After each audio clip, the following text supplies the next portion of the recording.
Welcome to the latest edition of the Cornell Tech at Bloomberg Speaker Series. You know how this works. I sit down with leading figures in global technology, entrepreneurs, investors, and thinkers, and our goal is to bring you engaging conversation to produce new insights and raise some compelling questions along the way.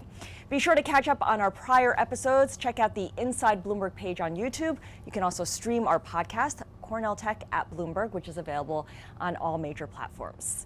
In this month's edition, we are joined by Kate Ryder. She is founder and CEO of Maven. It's a women's health clinic and benefits platform. Kate knows how to tell a good story about her company. She's a former journalist reporting from New York, Singapore, and London. And she also knows how to get funding because she's a former early stage investor where she focused on investments in digital health and education. Kate, thanks so much for joining us in person, no less. Yeah, thanks so much for having me. So exciting. Obviously a lot to get to, but one thing I want to start off with is a lot of our Cornell Tech speakers always knew they wanted to be entrepreneurs from a very young age, whether it's because of some family influence or just the instinct to want to build something of their own. Were you one of these self-directed souls? You know, I was not. That's comfort to me.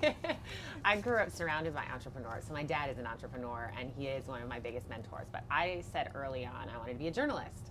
So I think I was telling all of my college classmates I was going to be the female Hemingway.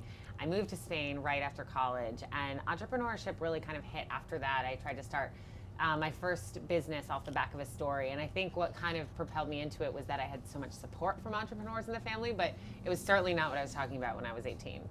Okay, so let's go on your journalist path for a little bit here, because after college, you helped Hank Paulson, who is of course a former U.S. Treasury Secretary, write his memoir about his experience during the financial crisis. A lot of sleepless nights for Mr. Paulson. How did that opportunity come about? You know, these things are always just so, you know, some of the biggest opportunities happen by chance. So I was working at the New Yorker at the time, and it was the financial crisis. So it was September 2008. I was applying to be a print journalist, and there were no jobs. And so one editor at the Wall Street Journal had gotten my resume. His college friend called him, who was Hank Paulson's ghostwriter, and said, hey, I need someone like right now. You know, we're going to start prepping for this memoir. And so I got a call. I was asked to read a book on Bear Stearns and JP Morgan's, you know, JP Morgan takeover of Bear Stearns, and then produce a book summary in like 24 hours. And I did it, and then I got the job. How big was his team for Hank Paulson, just out of curiosity? So it was the main ghostwriter, and then there was 3 of us. Okay, so you learned a lot about the financial crisis and Bear Stearns and JP Morgan really quickly in a short amount of time. How would you compare what you understand about the financial crisis to the crisis that we are currently in, the global pandemic from COVID-19? Are there parallels that really strike you? You know, that's a really good question. I think that one of the biggest learnings out of the 2008 financial crisis was that it takes a crisis to actually propel action. And I think as you've looked at kind of so much of what's going on right now with COVID, you know, it has felt sometimes that we haven't done things until kind of the last minute when we were forced to act. And so I think hopefully some of the learnings from 2008, some of the learnings now is kind of we'll be able to better foresee the next crises and better prepare so that we don't always have to wait for a crisis to propel action. Because, you know, with the mortgage crisis at the time, there was a lot of signals, but it really was kind of when things blew up, when the money market fund broke the buck, when Lehman went under, that really Congress started to kind of take it seriously. Yeah. And then I think one of the big questions too, and this was in The Big Short, is like, okay, so now we've seen the pandemic. What crisis is next? You know, we can talk about it over a drink sometime. Climate change. Yeah, exactly. So I think it's you know, how do we get ahead of this? Because there's a lot of the data there. Okay, now after college, you were a journalist. You reported for The New Yorker, as you mentioned, also The Economist.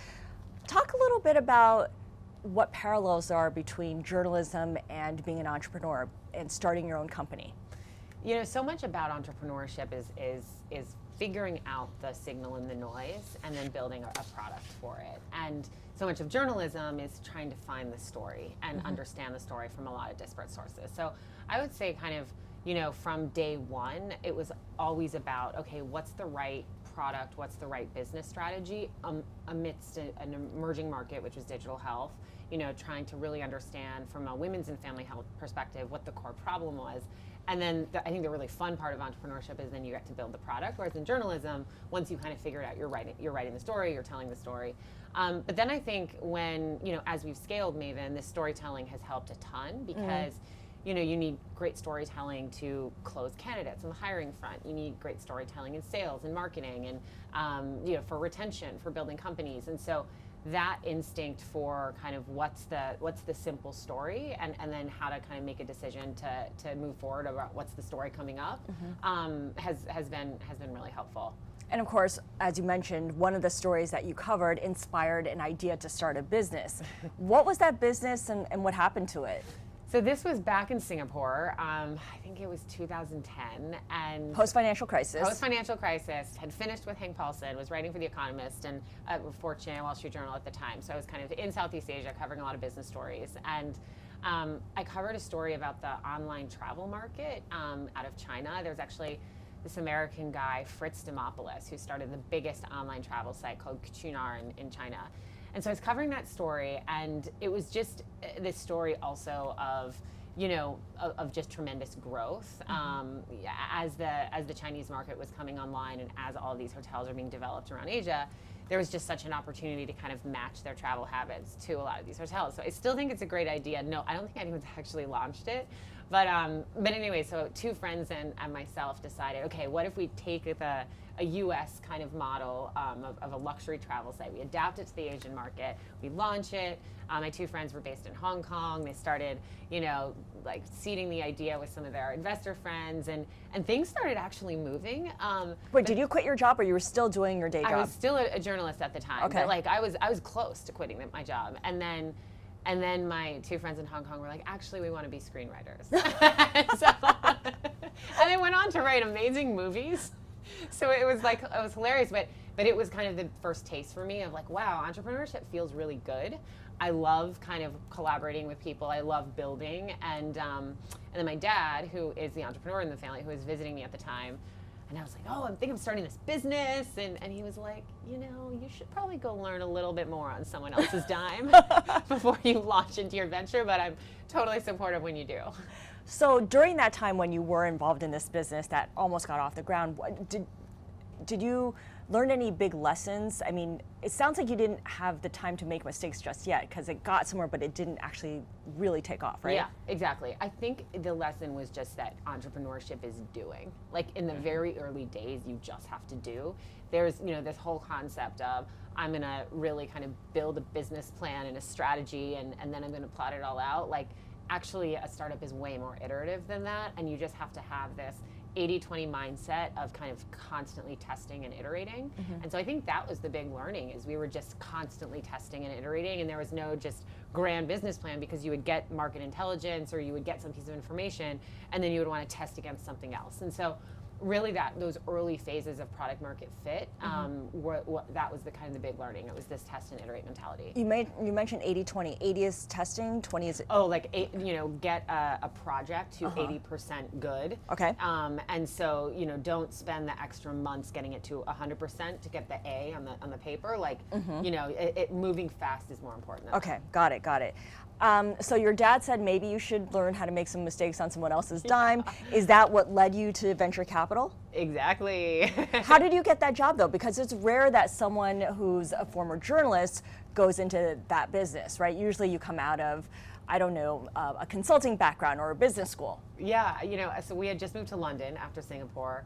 And it was the first kind of Eurozone crisis. So it was pretty hard. The job market was also like very tight at that time. And so I was just networking with as many people as possible, and Hank Paulson actually was my reference. So good reference. It was a good reference. I was interviewing at a lot of banks and financial institutions, and finally I met this venture capitalist who he started his career as a journalist. He had a soft spot for journalists, and he goes, you know what? And it was another trial by fire. He's like, I'll give you an internship. If you can prove to me in a few months that you can really get this job, then you got the job. So similar to the Hank Paulson memoirs, I mean, it was trial by fire, but it did end well. Did you have to read a book and summarize it within a day? Actually, more like P&Ls.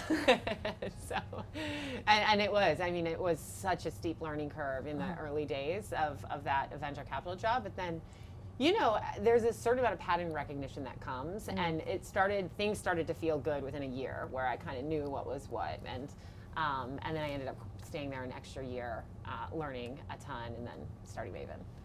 So what do you think is the single most important lesson that you took from those 2 years in venture capital about what to look for investors, as you knew yourself that later on you would be the one looking for money? So I think the most important takeaway from kind of sitting on the other side of the table was I knew how the game worked. I understood how when an entrepreneur comes in to pitch a partnership, I saw some of the partner debates at the venture capital fund I was working at. I saw like what metrics they were really kind of focused on, you know, as they talked about entrepreneurship traits and teams. So that was incredibly helpful.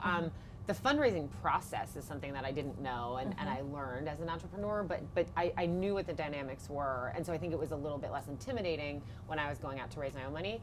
I think the other thing that was just amazing about those 2 years is all of the entrepreneurs I met. So a lot of them became investors in Maven, or they're still friends today, and they, you know, so much is you're kind of paving your own path as an entrepreneur. And as an ex-journalist, my instincts always is like getting kind of a collection of opinions and inputs, so kind of my sources, so to speak, when I make decisions, or when I'm kind of building a strategy for something. And so that was so helpful to just understand what was normal and what wasn't, how I should think about fundraising, what stories were of entrepreneurs getting products off the ground. You know, no path is linear, and I was always like very helpful to know. So it sounds like that entrepreneur community is very collaborative and not really that competitive with each other, I mean. I think so. I mean, don't get me wrong, like I'm pretty competitive with our competitors, but it is such a unique experience, and I think as you scale further and further, it does get lonelier as you grow kind of these bigger businesses, and the group becomes smaller of the entrepreneurs that have done it. And so I'm, for instance, going, I'm really excited. I'm going to London tomorrow, and I'm going to this with some of my old venture capital friends from the time and entrepreneur friends, and I'm going to this small conference, and it's just kind of with later stage entrepreneurs. And I'm going to probably learn so much, and we're probably all going to be grappling with a lot of similar business issues, whereas the issues I was grappling with at the Series A, surrounding myself with kind of entrepreneurs who were during the Series A was tremendously helpful. Got it. That's really interesting how the funnel narrows quite a bit as the farther along you go. You've often talked about pitching Maven to male VCs. Did you have a sense, I mean, we all know the numbers out there, they're not good for women, about the gender funding gaps, but how much of that did you actually see when you were in venture capital? Or is it something that you really only saw once you yourself were asking for money? Oh, I saw it. I think, I mean, the fund that I worked at, there were no female partners, right? And so How many people were in this fund? I think there was maybe 12 to 15 partners. Okay. So, and then there was associates and assistants and all of that. So there were women in the office, but there wasn't that kind of, you know, single female partner to look up to. And then when I was also pitching, there was also, you know, it was very clear, there was a dearth of female partners when I went to the other side of the table. So yes, that was very frustrating, I think, because the part of the game is the venture capital is only going to take a few bets a year, because quite frankly, that's all the time they have. It's not even that it's sexism if they're choosing, you know, the self-driving car technology versus the women's and family health business. It's truly about interest. Like I would probably choose a women's and family health business over a self-driving car technology. And so I think when you just don't have those diverse perspectives in the room, that's really where it hurt. But and it, you know, it hurt our conversion rate, and it hurt our pipeline. But now it's great. Like, All Raise is a community of female venture capitalists and female investors that are all supporting each other to get more females in leadership. And our board, as we've talked about, is, you know, primarily female. And I have amazing female mentors. There's amazing female investors on the board. And that's so things are changing. They're not changing fast, but they're definitely different than they were in 2014 when I started. Why do you think that is? What's been the impetus for that change since 2014? Well, talking about a good crisis, how we started the conversation, I think a combination of things. Number one, the data is just not good, and so when you continually hold up that data, and so there's a transparency to the numbers. So people actively trying to fix it. Yes, and then you compare that with the Harvey Weinstein crisis, the kind of the Me Too movement, and you take that, then all of a sudden there is a little bit more pressure on the LPs who invest in the VC funds to kind of say, hey, I'm not going to invest in your next fund unless I see more diversity at the partnership level. So I think that's been a positive, and so it's pretty rare these days to see a fund without a female partner. I think everyone needs to check that box right now. And so I still knew a few funds 2 years ago with no female partners, and almost all of them now have a female partner. So okay, well, I mean, it's good to have at least one, but we know we need more than one, because then you're the token female whose voice is often drowned out by the boys, right? Right, exactly. I know. Now it's measuring when are there two or more. All right, baby steps here. All right, let's talk about Maven. You mentioned that as a former journalist, you know how to tell a good story, and that storytelling really comes into play. What was your original story or narrative for Maven? So the original story was I had just turned 30, and one of my best friends had just had her first child, and she was also in our group one of the first to have a child. And I think when that happens, and if you talk to a lot of kind of late 20s, early 30s women who are just entering childbearing years, talk about the stories, the stories of what actually happens when you start a family, to your body, to your mind, to your relationship, to kind of your job. This is not something that you learn about in school. And then I would say, as someone in their early to mid 20s, it's not something you also probably want to be thinking a lot about. I was thinking about none of this when I was, in my 20s. And then it hits you, and it's wow, this is where so much happens that creates gender inequality. It's where it's one of the most vulnerable times that so many people go through. Talk about DE&I, it's not always a woman, growing a family. If one of my best friends who's gay, as he's thinking about growing his family, there's no family planning options for him and where he works right now. And so all of that kind of hits you. And then you bring children into the world, and you meet some of these children, and they're beautiful and they're wonderful. And it's also one of the most joyful times of life. And so the big aha moment to me was and knowing that I was going to go through it, and I now have 3 kids, why was this time just so undersupported when it was one of the most pivotal healthcare moments, full of joy, and so much here is if you can get women's and family health right, you can actually create better downstream kind of healthcare outcomes across all of the rest of society and healthcare. And so it was just it was just this huge opportunity to do something that also dramatically affected me, so I could be the patient who brought that perspective as well to what we were building and the mission, and staying true to the mission always. That's a great story to start with. How do you think it's evolved since you began the firm? So when we started, just no one talked about women's health, right? So we started just as let's start kind of bringing postpartum and return to work into pregnancy. So it was completely crazy that a woman has a baby, and then there was nothing else afterwards. So our model was you go away for a while, and then you go back to work. Yeah, exactly. It's like magic. So our model was very much to leverage digital health, so leverage telemedicine. We have the largest telemedicine network in women's and family health, because that was one of the first things we were doing. We were filling gaps in access to these specialized providers like breastfeeding, lactation consultants for breastfeeding support, or mental health support, or pediatric support. So bringing all of that together was product number one. And so it was starting to evangelize, hey, the pregnancy model's broken, let's expand it outwards. 1 out of 5 women suffer from postpartum depression. 43% of new moms weren't going back to the workforce. So we really focused on that moment. Then in our first kind of 50 to 100 patients, we got the infertility, we got miscarriage, we got, men who were the primary caregiver. And so we just kind of started holistically saying, okay, fertility is next, adoption's next, surrogacy's next, parenting and pediatrics is next. We have a preconception product now that's attached to our fertility product. And so how do you build that continuity between thinking about starting a family, no matter who you are and no matter what you look like, and then personalizing experience all the way to kind of young parenthood?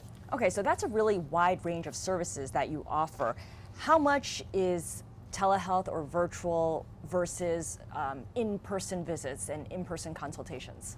So we're virtual first. So the way we work is we have navigators, and the navigators are the ones that are connecting patients to the in-person care. So fertility clinics or OBs, and then our virtual providers are filling in the gaps when you either don't have that type of provider covered by your health plan. So it could be a genetic counselor or a return to work coach or breastfeeding, a lactation consultant.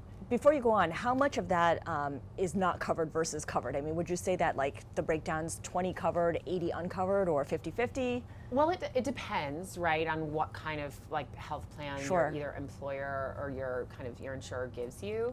You know, you see some kind of coverage where it's very rich and you might only pay a few $100s out of pocket for like a $40,000 episode, and then you get a lot of these services covered. So that could be a health plan at a big technology company. But then you get other companies, and it's like you might be paying $8,000 out of pocket, and you get almost nothing covered except the core OB. And then so it totally depends on coverage. But I would say one of the things we're also solving for is convenience. And so sometimes, you could say, oh yeah, we have lactation consultants covered, and then you can't see someone for 2 months and someone needs someone that evening. Right. So you're not only solving for like expanding coverage, but you're also solving for that on demand. Accessibility. Yeah. Okay, gotcha. So you were saying that you do connect people with the physical clinicians, but it's virtual first. Yep, virtual first, and what that also allows us to do is there's also 50% of rural communities in the U.S. don't have an OB, and so let's say there's we have members in those communities. They may be seeing someone in person, and we'll connect them, and it could be a family physician, and then they'll able to actually like have all the specialty care on Maven, and then in a lot of cases care that looks like them, so culturally kind of competent care where if you're Black, if you really want to see a woman and the only person in your town is a man who's a family physician, if you speak Spanish, you can actually also connect with those types of providers on Maven. Got it. Who are your customers? I mean, could I sign up if I wanted to, and how much would it cost me as an individual who already has a health insurance plan through work? Yeah, so ideally your work would offer Maven for free. So we work with employers like Microsoft and I don't know all the ones I'm allowed to name, but that's one of them I'm allowed to name. So we work with a lot. We work with about 5 of the Fortune 25 and a ton of kind of larger employers.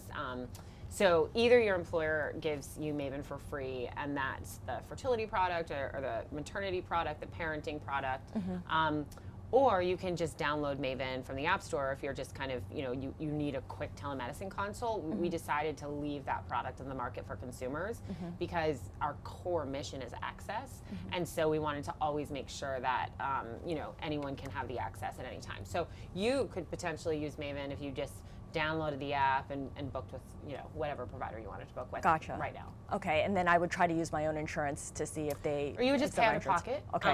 And that's cheaper often than a copay. So our the cost of an appointment out of pocket for a nurse practitioner who can write you a prescription is only $18, and for a doctor it's $35. I like how this is patient first. Yes.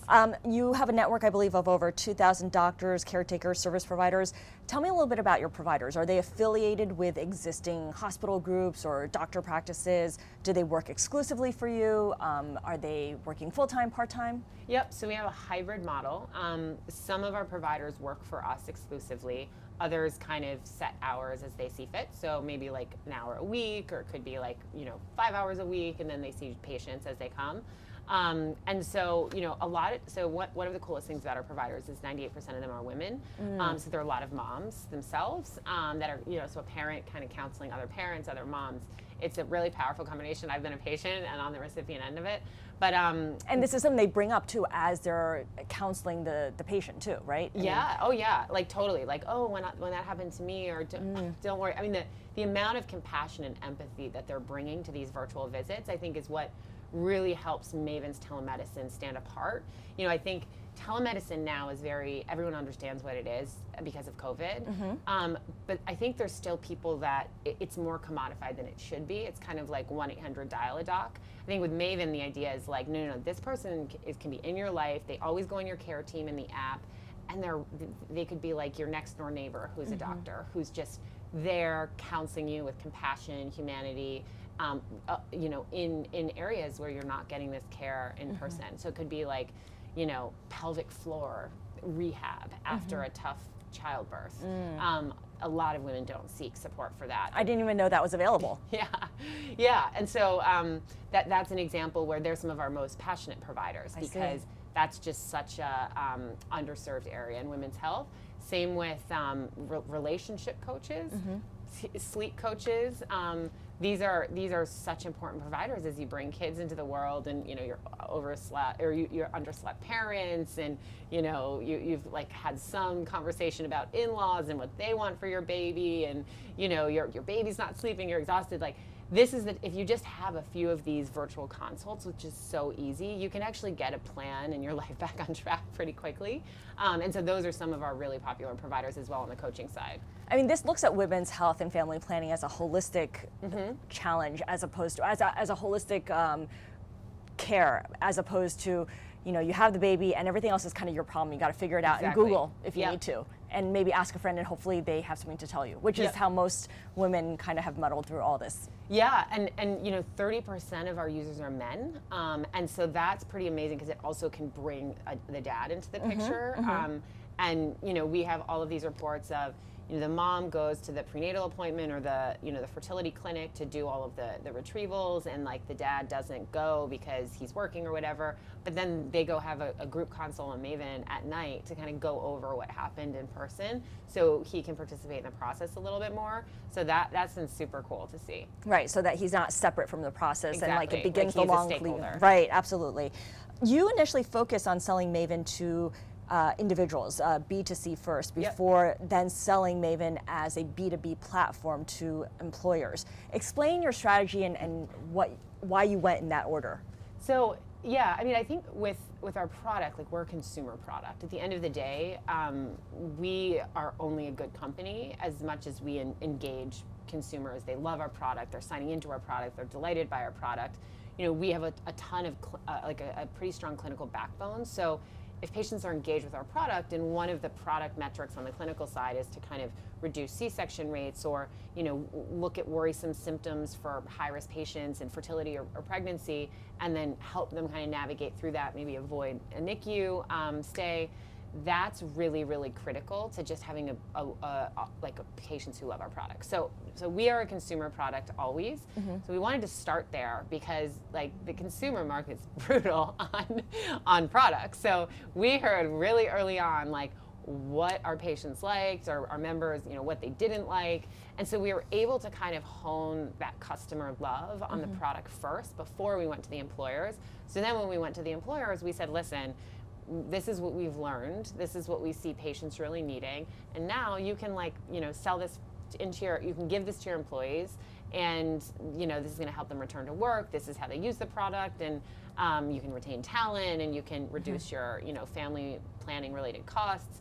And so it was not just here is why you should do it as a client and like product be damned. It was, this is a product that patients love, and this is how it's going to help you. Right, it's a proven concept, and you will only get appreciation from your employees once you offer it, because the ones who do use it already love it. Yeah, because it takes, the sales cycle's long. So if you just are beholden to B2B sales cycles, you're actually lacking product data to get into your product and then kind of push your roadmap forward based on what the patient wants. Oh, interesting. So talk a little bit about the differences between the B2B and B2C markets and what Maven gains from each that's distinct. Yeah, so on the B2C side, I mean, that's just our telemedicine app that anyone can download. And again, the reason we have that in the market is because we actually have like a certain amount of people just finding it and using it. And so we didn't want to take that access away. And sometimes those could be employees at companies that then start advocating for Maven as a benefit. Right. They go to HR and say, you need to add this. Exactly. Or in some cases, it's been amazing. They've been HR themselves. So that's been great. On the employer side, employers are typically the biggest innovators of new digital health products because they have their incentive is happy, healthy employees, and our incentive is happy, healthy patients. And so there's no misaligned incentives, and there's a benefits war with a lot of different companies, and particularly when it comes to family planning, there's been a lack of diversity of options. Men have been left out of the equation, and so they're actively looking for things, and so for employers, it's a way for them to kind of say, okay, I'm going to offer this for free to our employees. I'm going to, have more supported fertility pregnancy experiences. I'm going to support all pathways to parenthood, adoption, surrogacy for our LGBTQ community. We're going to bring dads into the process, and it's like it's a great, like, everyone wins, like multiple bottom lines. And that's great because I think that from a patient standpoint, people still kind of want their employers or their health plan to pay for their care. Right. I mean, at the end of the day, we are a healthcare product. So if you're just selling that on the open market, I think people kind of expect insurance to pay for it. So now what the employers have done is the employers have adopted Maven, they love Maven, and now they've gone to the insurers and they've said, hey, we have Maven, why don't you carve this into what you do? Because it's going to be easier for me, and I'm one of your biggest customers as an employer. And so then the insurers have come back to us to say, hey, we should think about a potential partnership.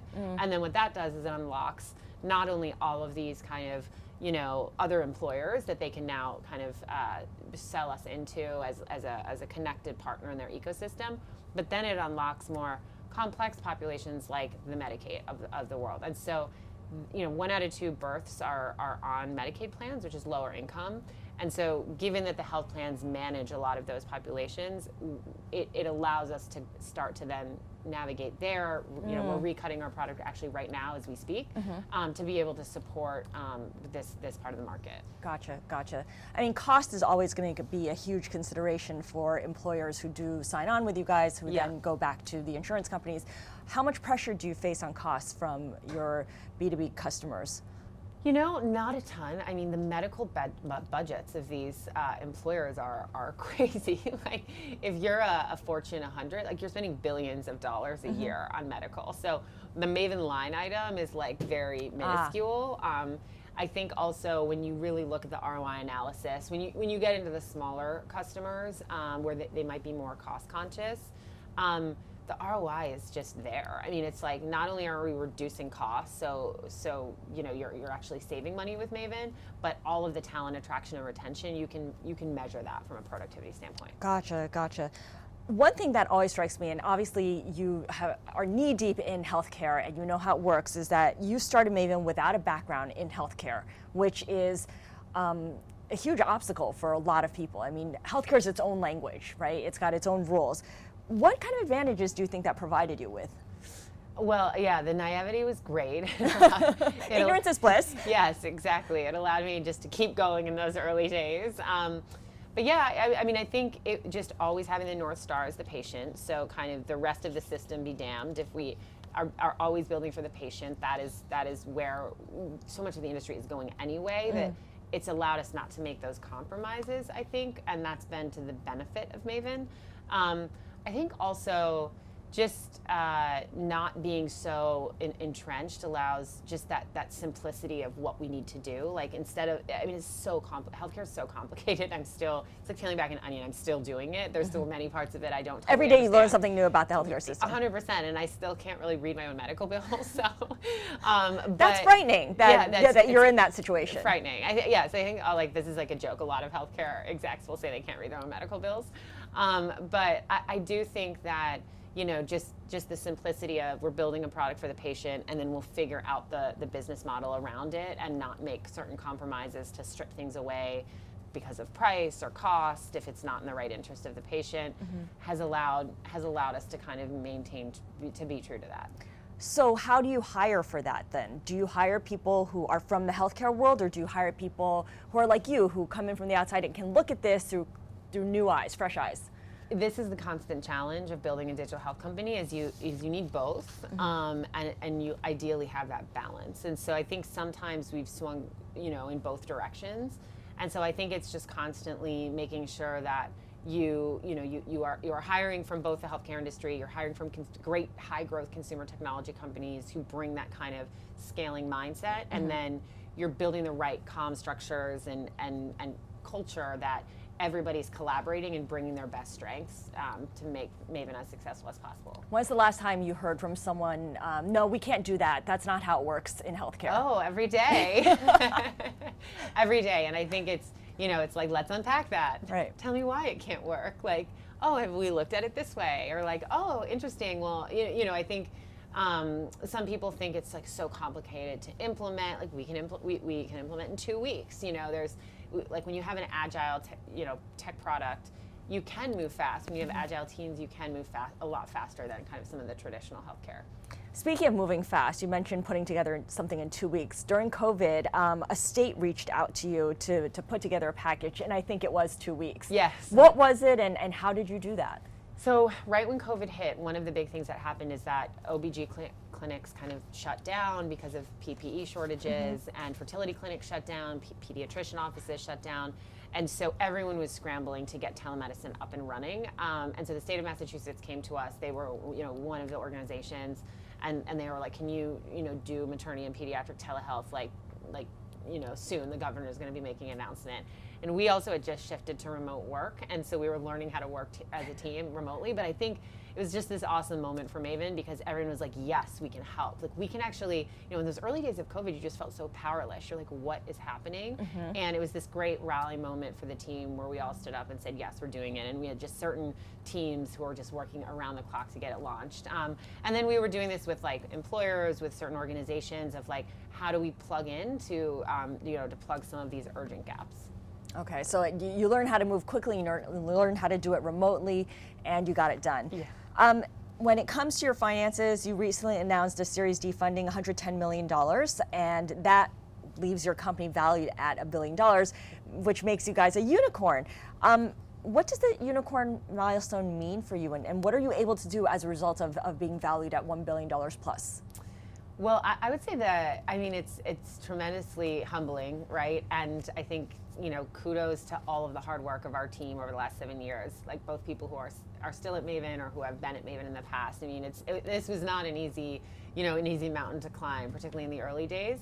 But I think, I think a few things. One, the amount of resumes and talent we're getting with $1 billion valuation is awesome. And so, we need the best people to continue to scale. And are they in healthcare? Are they from other places? Both, everywhere, across the map. Like, we can be in partnership discussions with potential clients, and then the person on the other line will like send me an email on the side being like, hey, I'm interested in the jobs. I'm like, okay, bring us in first and then let's talk.